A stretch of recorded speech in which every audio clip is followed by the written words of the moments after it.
Hi guys! Muli ito si Ate Yoli ay nagbabalik po sa inyo. Magandang umaga at magandang tanghali at magandang gabi. Saan man po kayong dako ng mundo, mapa-Pilipinas man po kayo or mapa-ibang bansa.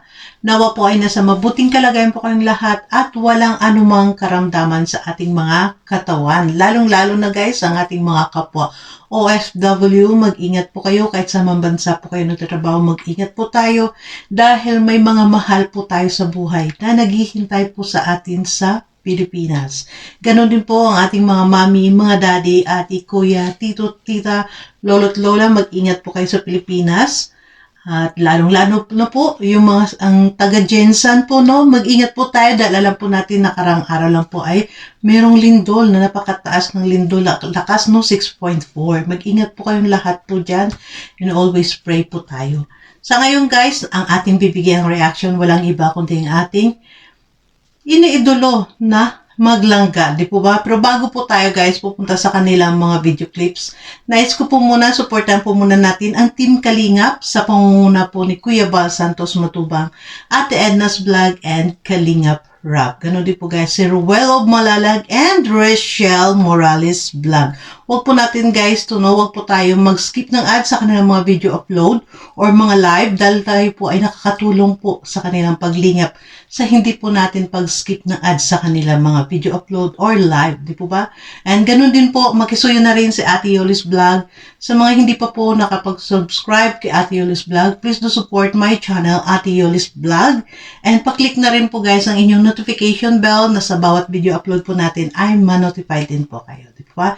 So let's go, puntahan po muna natin guys ang ating video clips nang tayo ay makakontinue po sa ating komento dito guys, no, na ang cute nilang dalawa magpa-miss isa't isa, di po ba? So let's go, samahan niyo po muna ako guys. Nga po nakatulog po ako sa biyahe, and then ginising po kami kasi stopover, pangatlong stopover po ito. Hindi po ako naka-join sa live po ni Langga kanina. Ano ba yung topic kanina mga kalinga? Hello Langga? Naka-tune in ka? Yes. Who's this?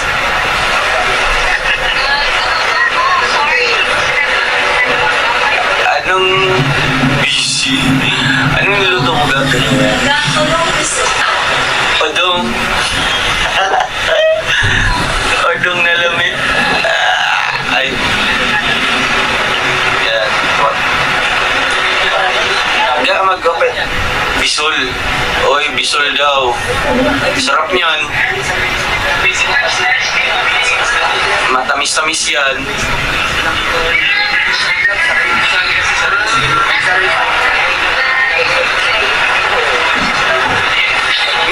Bakit lumpia? Akala ko mabawal.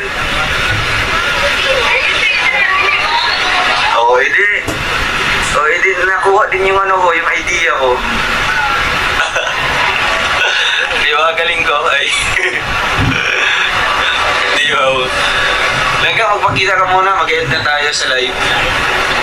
Na-miss ka ng mga sambayan ng Pilipino.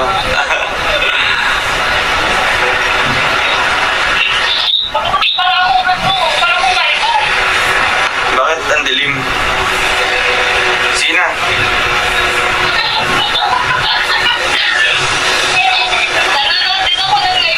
Magpakita ka lang, magbabay ka lang. Magbabush ka lang.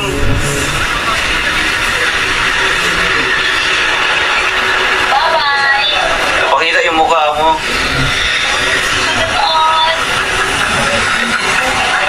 Face reveal daw, face reveal.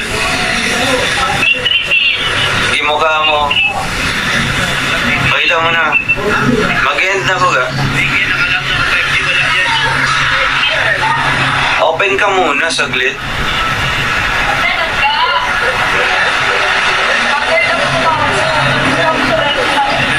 Di mo naluto na Hogard.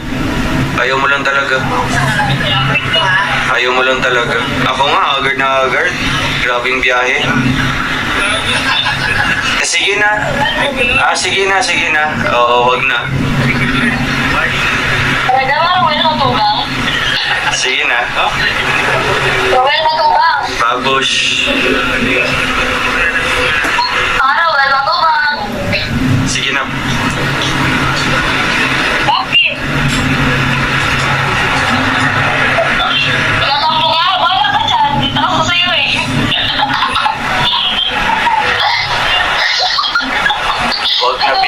Huwag na pilitin daw. Huwag na pilitin daw. Ano mo? Pwede lang daw akong ibulyong. Naririnig siya sa amin ko. Sige na, mag-end na ako, Babush. Gano'n ka. Huwag pilitin ang ayaw. Lalaman, bakit ganyan naman yun? Pinigilid yung boses ko dyan. Taon ka na? Ayos na kayo? Hindi pa. Taon ko, nagpururot. Ang pururot yan, iutot mo na yung langga.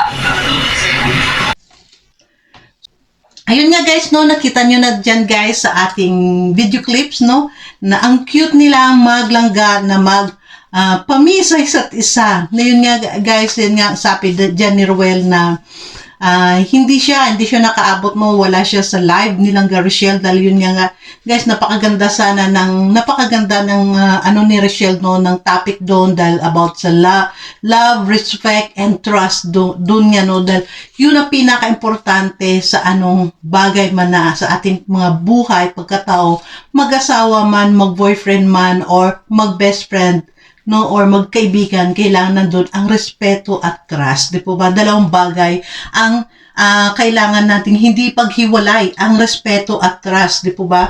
At diyan nakakatawa dahil silang gabis, tumatawag nga si Ruel sa kanya, no, yung nakakatawa dito, natawa ko dyan, no, una, dito sa live na to ni Ruel, natatawa talaga ako guys dahil yung ang saya nila tingnan na pagbaba nila ng sasakyan, handa silang hawakan na sila kaagad ng kanilang mga phone. Sige, hawakan na sila kaagad, no? Si Ate Edna palagi at saka si Ruel ay talagang magharapan na live, no? Bibidyoan ni Ate Edna si Ruel, bibidyoan ni Ruel doon ako natawa ng binibidyo ni Ate Edna na sinasabi niya na dito si Ruel, o malala, ganyan, no? Tapos si Ruel bigla ding humarap lang kanyang cellphone kay Ate Edna. Kaya ang cute po nila tingnan, napakaganda po yung enjoy lang, no? Nag-enjoy lang sila sa kanilang pagbiyahe.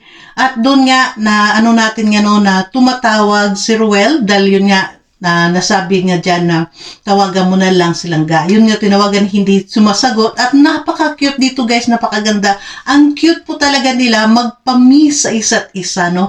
Nakita natin dito, wala pa pong 24 hours silang nagkahiwalay. Wala pang 24 hours dahil hindi pa umabot ng 24 hours ang biyahe ni Ruel papunta ng Baguio ay na-miss na nila ang isa't isa. Dito guys, makita natin dahil dito nga sa mukha ni Ruel ay malungkot nga siya, no?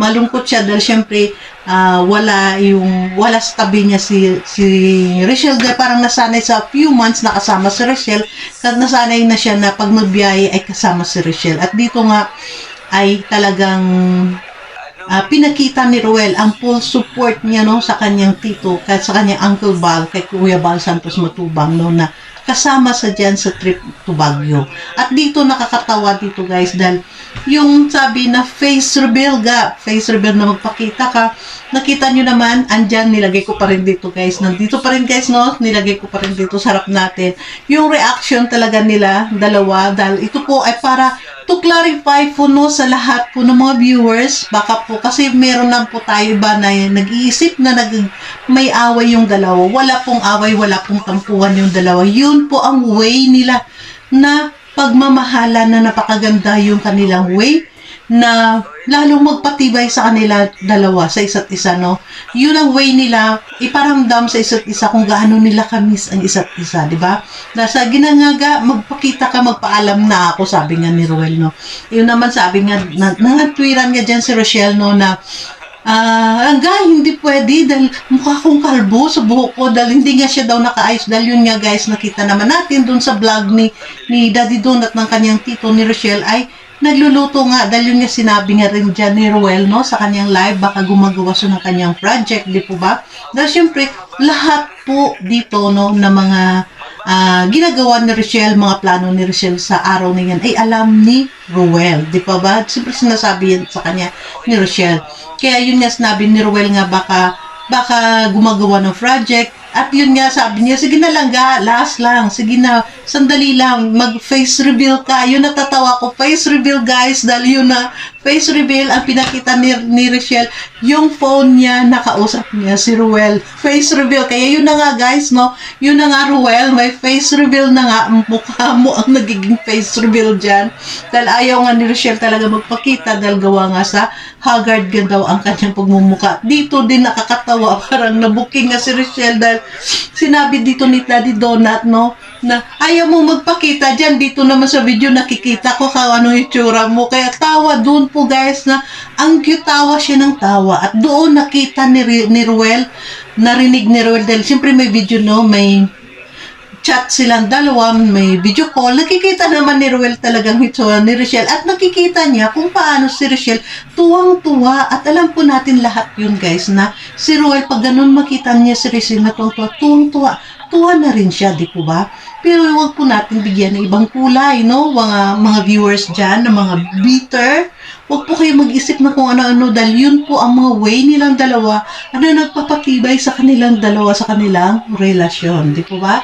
Sa kanilang pagiging mag-best friends sa ngayon. Dahil yun nga, ang sabi nga ni Ruel dyan, na parang sila na nga, pero wala lang level. Kaya, wag na muna kayo mag-level up ng inyong pag-iisip, no? Mga guys, mga viewers na medyo may bitter dyan, wag muna kayo mag-level up ng inyong pag-iisip dahil wala po ang dalawang tampuan. Yun po ang way ng kanila may padama sa isa't isa, ang miss nila ang isa't isa na wala pang 24 hours. Di po ba?